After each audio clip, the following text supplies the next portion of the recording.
Hey everyone, it's Louise. I just have a really quick video to share with you, and it's just on how I distress my tags. I'm playing around with some tags for one of the minis that I'm finishing up from my Christmas swaps actually, and I just thought they turned out really cool, so you might like to know how I did them. I don't know if you can see it really well on the video, but they're real sparkly and distressed and vintage looking. It's just the kind of thing that I love. So basically I've just used I've used one red tag and one normal colour tag, and what I've done is just stripped them off and taken antique linen and the brushed corduroy, and I started with the antique linen, and I have those applicators, but sometimes I just prefer to use the makeup sponges because it's a bit faster for me. So you just dab it on your tag, and it doesn't have to be perfect because you're going to be using Tyler J Angels in a minute, and that kind of evens out all the rough spots.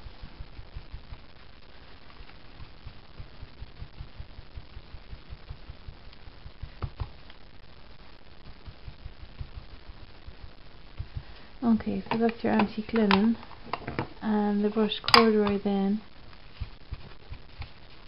Just go around the edges a little bit. And it looks really messy. Looks really messy now.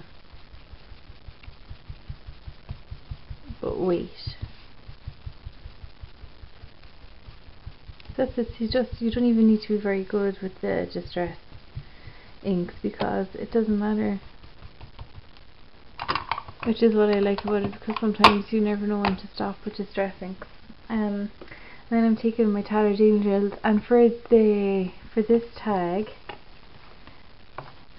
I use the wheat fields and the olive vine. So just get my little box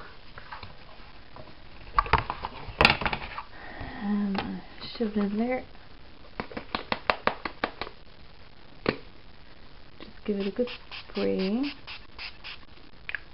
you'll see what I mean now in a minute about the distressing not having to be perfect.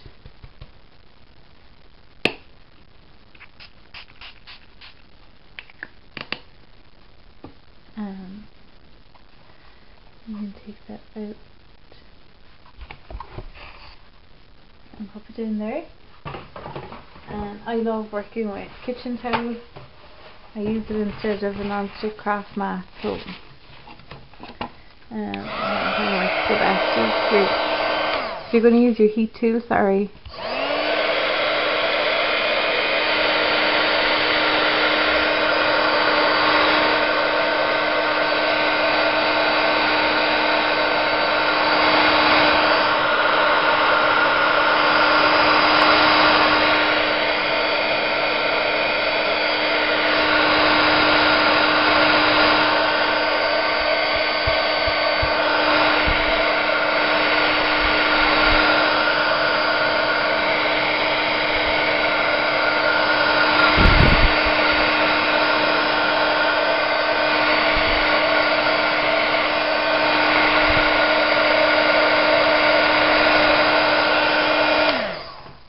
So that's that.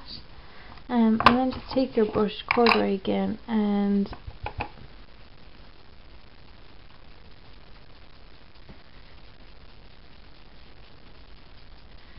just go over little parts of the tag like that. And then take your paper distressing tool and just go along the sides.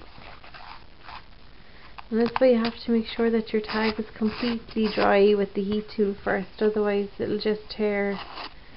Mine's not all the way there yet, but good enough. And then just go around the edges.